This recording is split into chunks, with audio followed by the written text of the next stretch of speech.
Alright guys, welcome back to the shop. I am going to go through this O64, and yes, it is a true O64, and we're going to go through it together because I initially was going to do a really short video with this in the video with Jacob Rogers 261 because I do these builds and these videos in stages. I don't have the time or the wherewithal to go back through videos, make files, store videos, and then make a front to back video on all these saws. It's just not how it works. I film what I'm already doing in the shop. That way I can keep on these builds. If I had to dedicate time just to make YouTube videos and it wasn't already doing the work, it would never pan out. I just wouldn't be able to do it. So that's why you get builds in stages, and you get these guys that say, well, let's hear it run. Sure, of course, I will show you these saws running when they're done, but that's going to be weeks from now because I have to order parts on a used saw like this, I should say. You know, a new saw, yeah, I can do the saw front to back and run it and all that, but this one's going to be a little different. I already had this thing apart a little bit. I noticed some issues, so we're going to go through this thing, diagnose the problems, show you what it's really like to do used saws, the surprises you get, because there are always surprises, and then I'll show you what to check for. And no, I'm not some O64 expert, but I've done a couple hybrids, and that's probably what's going to get done to this, is put a 660 top end on it, but never know. Could pull the jug off this thing and we got a good candidate for a O64 build. Who knows? So again, you're not going to see the finished result, but you are going to see up to where I would stop and order parts, put it that way. So let me put you in the tripod so you're not shaking around, and let's get to it. Okay, so I have basically the intake group, carb and all that pulled off, and I'm not going to show taking every little nut and bolt off. I've noticed a few people like that. That's awesome, but the majority of the viewers just drop off for these really long videos where I'm just sitting there taking every little thing off. Unfortunately, we're going to have to do it like this. Keeps people interested. But so this is the carb that was on it. We're going to get rid of this and this filter base and basically the whole fuel tank. He wants the saw to perform the best it can, and to do that we got to make a lot of changes, and it is what it is. So I know fuel tanks are not cheap for these. I probably have one used that we can work something out, but to run, this is the carb that we want to run in it. Now this has the accelerator pump. This is a much better carb. Anybody that says that these are better because they're more rare and all that, they're not. You can get this carburetor for 35 bucks. This one, a lot more expensive, but this is the better carb, and we're going to put that in it. So with that, with the accelerator pump, it's going to be tough to put that on. Also, I'm not sure about the max flow kits. I think they do make one for an O64, but we're going to run the O66 max flow kit. I have a lot of these parts on hand from used saws and all that, so this is going to get changed up quite a bit, and that's what we want to do because, again, want the best performance possible. And you can always get rid of these old parts, sell these old parts, they're OEM, and he does enough with different saws. Mike's got a bunch of saws, so I'm sure he can save it or use it on a different saw. We'll figure something out. So this is the carb we're putting in it. This is getting taken out. Pretty much everything here, these parts are all getting taken out. Air filter, running obviously a new air filter. And whoever did work on this saw, I'm not trying to, throw mud or whatever you want to call it, but there was some parts that are busted off. There's springs were in the wrong places and stuff. So someone was working on this saw that was having a hard time with it, and we lost a couple parts due to frustration, we'll call it. I can tell when somebody just gets frustrated and just starts ramming shit in, and that's what happened. So there we are with the intake group. These wires tell me right now that at least the wiring was replaced, but I bet this has a aftermarket coil in it. If you were just doing a carb swap, or if you weren't doing a carb swap and all that, and you were just doing port timing and everything, you could actually leave all the linkages and everything in the strap on the fuel tank. And what you can do, so this is the linkage. So the linkage sits in like this, right? And if you want, you can push the butterfly valve all the way forward like this.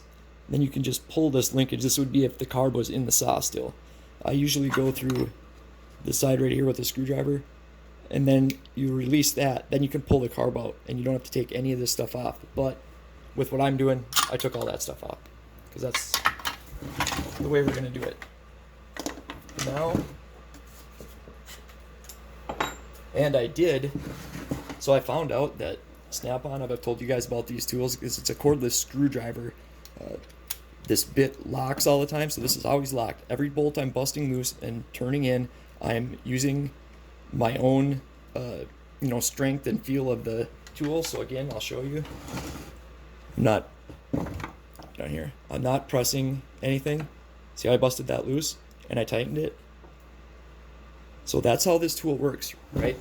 That's why I use this all the time. So people think that I'm busting bolts loose, ramming them in with the tool. I'm not. I'm using the, my own strength and the feel of the, 70,000 years of experience to bust them loose and ram them in. Now, with that said, Snap-on went away from this rocker trigger. Big mistake. So now I just bought 3 of these cordless screwdrivers online, because if they went away with it and they're not making them anymore, that sucks. But I noticed this is a newer one.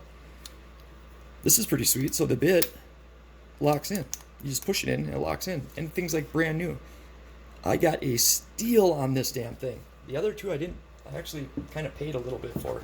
But yeah, this guy didn't know what he had apparently. It's like brand new. And yes, it is the 14 volt, not the 7 volt or whatever. Because there are 2 different power ranges, I guess you could say. And you want to make sure you're getting the right one. So again, every bolt that gets taken off and tightened down, broken loose, tightened down, is all done by feel. It is not done with the tool. Let's get that clear. Yeah, this is all aftermarket stuff. I'm wondering if this cylinder is going to be aftermarket too. Brand new spark plug, hey, good stuff. I wonder if I'm too close here. I'll try to do this on camera, but again, I'm probably going to edit most of this stuff out. No bolt in there.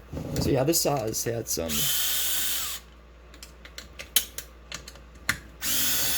Yeah, it's so hard. It's hard to do this on camera. We're just going to cut this out, I think.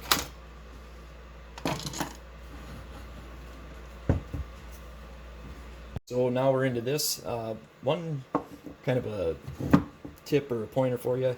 If you're looking for a 066 flat top or a 064 and you're not sure quite what you're getting into, have the guy trying to sell it get you a picture of the flywheel, because the 066, the flat tops, and the 064s are going to have an all metal flywheel. If it has a plastic and metal flywheel, it's not a flat top, it's not a 064. Just something to take into consideration. So it does have this cool Stihl, like the bigger starter handle on it. That's pretty sweet. Definitely going to keep that on there. OEM recoil, all that's OEM. We'll go through that, put a different rope, but ignition coil, here it is. Definitely aftermarket. This is a real cheap coil. We're going to get rid of that and the wiring and put a OEM coil in it. Probably this one right here off a 460. Yeah, keyway. Yeah, it's in there. So it wasn't one of these, timing advanced deals. The seal looks like it's original, so this thing might have some air leaks, because this is what I always tell people. If you're rebuilding a saw because it burned up, blew up, whatever you want to call it, you have to find out why it burned up, blew up, etc. Otherwise, you're sticking a new top end into it, and you're going to have the same damn problem, especially if it's an air leak. So I can almost bet that this saw has some sort of underlying problems, and that's why it burnt up. How is this too? The chain brake, even when the bolt is in for the recoil, the chain brake will not release. So something's going on there. Looks like this handle is probably something wrong with the handle, wrong handle. Who the hell knows? But yeah, that chain brake won't release. So let's get into it further. No sprocket, no side cover that came with the saw. That was just how it was. So tear some more stuff off it and see where we're at. Okay, so now that the handle's off, chain brake releases, so that's kind of nice. Looks like aftermarket muffler. Man, everything on here is aftermarket. Turn this up a little bit.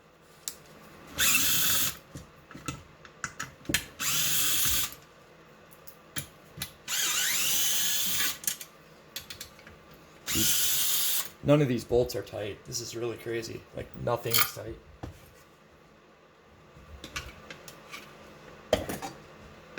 Okay, so the rear half of the muffler is OEM. This is getting replaced anyway, so it don't really matter, but add that to the pile of parts. Look at that. Wonderfulness, rusty mess. So I always remove these baffles. These 660s or 066s have a crazy baffle in them. I thought the 064 didn't have that, so this might be like a 660 muffler. This thing's gonna, I can tell already, this thing's gonna have all kinds of fun written all over it. Hence, why I don't do used saws anymore. You just can't guarantee them. That was my biggest thing. I like to be able to guarantee these saws. Oh shit, this had some port work done. Oh hell. Crazy.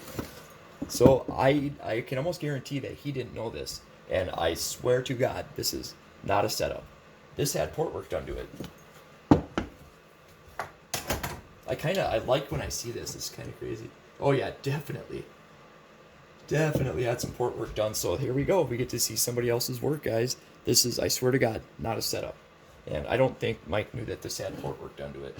So, killer, man. We get to see where this guy's numbers are at and what he's running. And we'll see if, maybe it would have ran good, maybe not. But I don't do aftermarket cylinders. If you are into that, no big deal. People take everything I say the wrong way. Like, I'm not saying that my way is better. I'm just telling you what I do. And I do not run aftermarket cylinders, ever. It's just how I do it. But, killer. Let's check this out. Let's see where we're at for port timing. And, be interesting. Okay, well, let's see where we're at. I do have the degree wheels centered up. And I'm kind of curious to see where this is at. So, let's check intake timing. So that's obviously after, bottom dead center. Starting to peak right there. We are at 75. So the intake, I don't think the intake was lowered. I really don't, especially since this is like no gasket whatsoever. Now the exhaust, the uppers weren't touched, so we don't really need to know what the. Actually, I will do it so in relation to the exhaust if I think the exhaust was moved. Okay, the exhaust roof was moved. I can tell just by the shape of it. It's a nasty shape. Okay, so right there it's starting to crack. It's got a really weird shape to it. So we're basically at 99. We'll call it 99. Now, let's check uppers.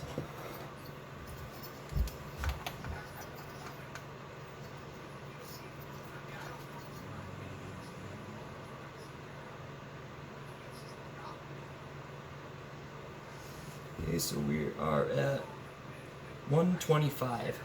So it's the exhaust I think was probably wasn't raised much, and then when it was kind of like scratched around, and the roof of the exhaust, the shape was changed a little bit, but just from knowing what numbers these run, I don't think it was changed very much. It wasn't raised very much, and with that, the cylinder was dropped down a bit it was dropped down about a degree because the gasket was taken out. No machining done.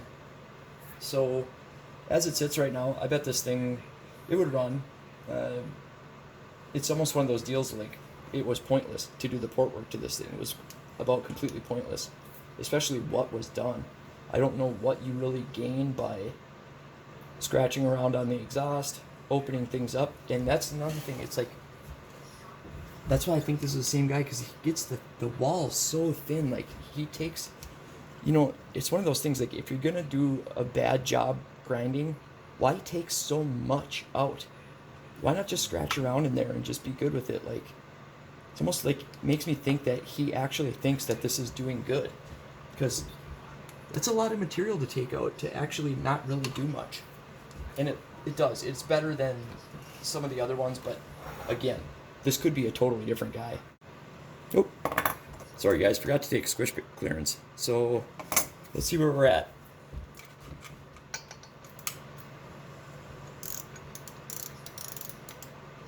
So without the gasket in there, I'm thinking the Squish is going to be pretty close. Seems pretty tight. I would guess, just by feel, I'd guess like 22 thou or something like that. And again, it is an aftermarket piston, so no gasket whatsoever, aftermarket piston. Oh my god, what did I say for Squish, guys? Come on. 22 thousandths I say, and what is it? 22 thousandths. Shit. Total luck. No, I'm just kidding. But yeah, so there we go. What did we say? We had 75 on the intake. That wasn't touched. 99 on the exhaust. I don't think that was changed much. And, you know, blow down 25-ish, because I think we were at 125. So really nothing was done, just scratched around a little bit. And again, if you're going to just scratch around on the ports, why open them up so much?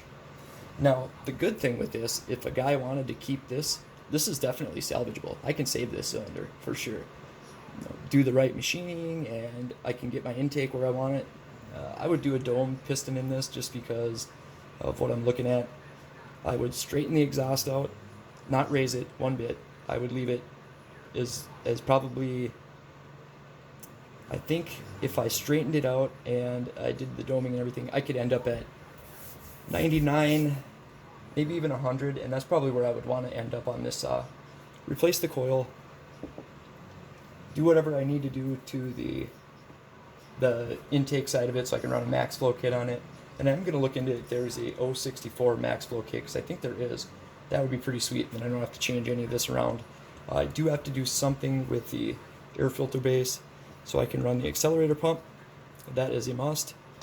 And other than that, I do need to do a pressure back test and all that, but I have to talk to Mike and see what the hell we're going to do here. So what I would like to do is keep it an O64, get an O64 cylinder, or a piston. We have the stuff to swap the coil out. The carb, he actually looked up that carb, or found that carb, and sent it to me. So he took care of that. And do an O64 build. If he doesn't want to go that route and wants to do a hybrid, I'll put a 660 cylinder on it. So that's where we're at with it, guys. Someone rebuilt this thing, put a brand new cylinder on it with a aftermarket piston, changed the coil out, and did a pretty poor job putting it together and on the port work. So now I can fix it, hopefully, or go balls out and do a hybrid and do a crazy build with it. We'll have to see what Mike says, but there you go. That is the kind of shit you run into when you do use saws. That's why I don't do them no more. Mike is a really good customer. He's got quite a bit of saws done from me, and I'm happy to do it for him, absolutely. But for anybody else, there ain't many of my customers that I would get into this saw for, but he's one of them. So glad to have him as a customer.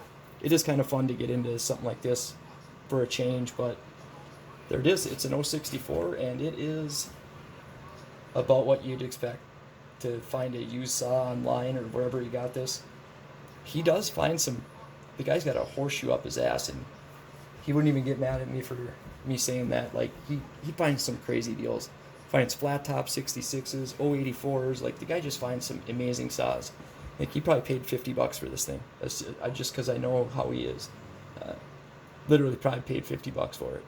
So, Mike, send some of that luck my way. Until then, be a while before we see this saw again, but that's how I do these. I do them in stages, and I keep you guys along for the ride. So there's a little bit of a strategy to it, guys, because guess what? You want to see this thing down the road? Got to stay tuned, and that's what we want. So until next time, stay rowdy, boys.